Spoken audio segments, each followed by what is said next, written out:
D-Lo 404 Boxing. Shout out to the LDBC. Hey, shout out to the boys over there on the corner, Marlowe's corner. Shout out to Trey X, blow-by-blow commentator on the corner. And subscribe to the corner. Go over there and check them out and subscribe. Hey, I want to talk about Adrian Broner and Manny Pacquiao. I was watching a video this morning. Actually, I think it was Ellie Setback, ES News. Shout out to ES News. Where he was saying that Adrian Broner is in his camp or demanding a rematch. They wanted to run that back with Pacquiao.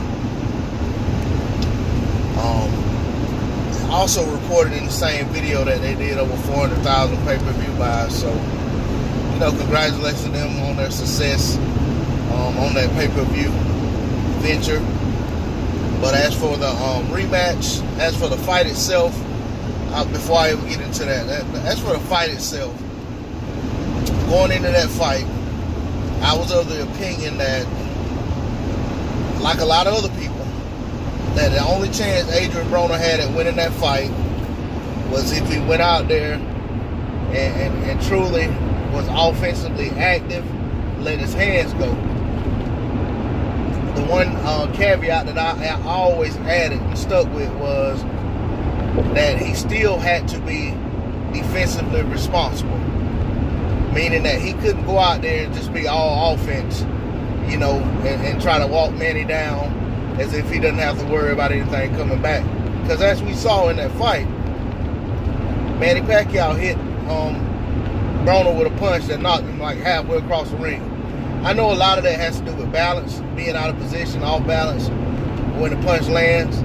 But I mean, but my point still remains that Pacquiao has respectable power, and Adrian Broner couldn't go out there and just be reckless.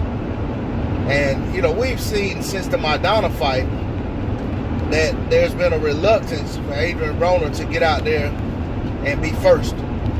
You know, and by be first, I mean he's not going to get out there and be the one to actually engage and be the one to press the offense, press the action in the fight.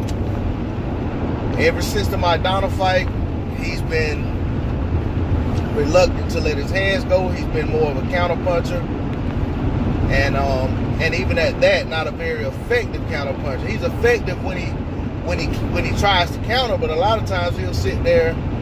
There are opportunities to counter, and he'll still sit there with his hands at home, waiting with his gloves by his head, or you know, in a Philly shell, waiting on punches that aren't even coming yet. You know, and there's openings for him to let his hands go, and he's not doing so. So with that said, I see no reason for a rematch. I just don't see the intrigue or curiosity being there. What people tune in to watch the fight, baby, it's Manny Pacquiao. So he has some fans that are going to tune in regardless of who he's fighting. They're going to pay to watch him fight. And also Adrian Broner, there's some people who are going to tune in to watch him fight. Whether they're tuning in to watch him lose or tuning in in hopes that he's going to win, they'll tune in. You know, I think for Broner, it would be good if he could get that fight from a financial standpoint. I mean, but as far as, you know, having a realistic chance of winning, I mean, yeah, Manny Pacquiao will be that much older by the time the rematch would come around. But at the same time, I don't see Broner employing a better strategy in the rematch than he did in the first fight. You know, you got to remember that Broner thinks felt he won the first fight. So why would he go out there and do anything different?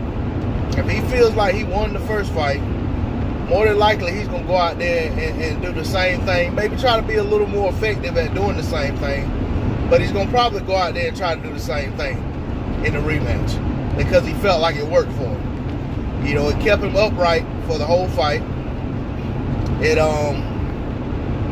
you know, it helped him to never be seriously hurt in the fight, but it also hindered him from taking the lead in the fight and ever really getting a chance, putting himself in position to get the win, basically, is what I'm trying to say. So, I mean, if they're going to fight again, so be it. It's like this. Manny Pacquiao is not going to get in there with any of the top guys at 147. And I'm not going to sit here and say that I expect him to, nor would I press for him to. Manny Pacquiao's 40 years old. Adrian Broner is Adrian Broner, you know, so that as far as the guys around the 30-year-old range and under, Adrian Broner probably presents Pacquiao with the least amount of opportunity to get seriously hurt while facing one of these younger fighters. There's not a big clamoring for any other fights for Adrian Broner. I saw where someone had I saw basically all I saw was basically a thumbnail or template or something where they were talking about what basically just had Broner and Danny Garcia facing off. You know, and where someone had put it together and said, you know, basically Danny Garcia versus Adrian Broner next with a question mark or something like that. But even that fight isn't very intriguing. It'll be hard, even though Danny's not the most active fighter. Well, he doesn't throw a ton of punches. It'll be hard not to just feel going in that Danny Garcia runs over Adrian Broner. I mean, it'd be very hard not to think that, because with Adrian Broner's lack of offensive output, Danny Garcia would likely be more active. So that it's just hard to pick. It's hard to pick, you know, any fights for Adrian Broner against some of the upper echelon guys at 147 and say that you know, you think Broner has a realistic chance of winning those fights.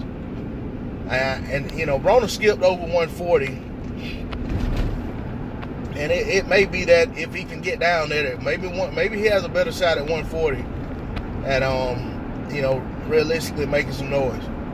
You know, the thing is,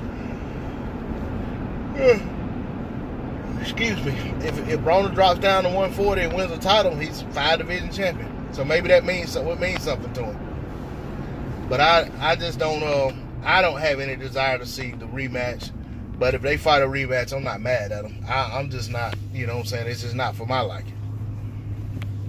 But, you know, we'll see what happens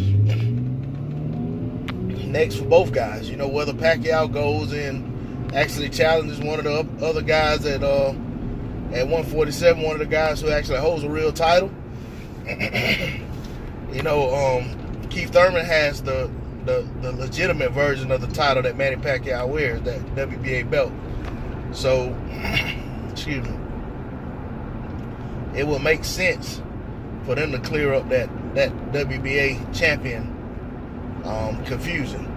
But the reality is that even if they done so, the reality is that the WBA would just give somebody else that regular title anyway. So it would be the same situation. The only thing is, it probably wouldn't be anyone with the prestige of a Manny Pacquiao. You see, the reality is that WBA title is a second-tier title that really means nothing. But because Manny Pacquiao is wearing that title, it gives it validity. Because you can't tell people that Manny Pacquiao is a fake champion because of all of his accomplishments over the years and the prestige that his name holds in the world of boxing. But the reality is that title is a second-tier title, that Keith Thurman is the actual WBA champion at 147. But, you know, we'll see what's next for both guys, Broner and Pacquiao. Broner doesn't really take soft touches as of late, so who knows? Broner may go right in there with a guy like the Danny Garcia, or, you know, someone of that vein. You know, we'll see what happens. But I just don't expect. I know Adrian Broner wants to make good money, so I don't expect him to go fighting some guy who doesn't give him an opportunity to make serious money. You know, he's going to want to make decent money. And having had his little taste of pay-per-view, I'm sure that's part of the reason he's very interested in that Manny Pacquiao rematch, is to get back on pay-per-view.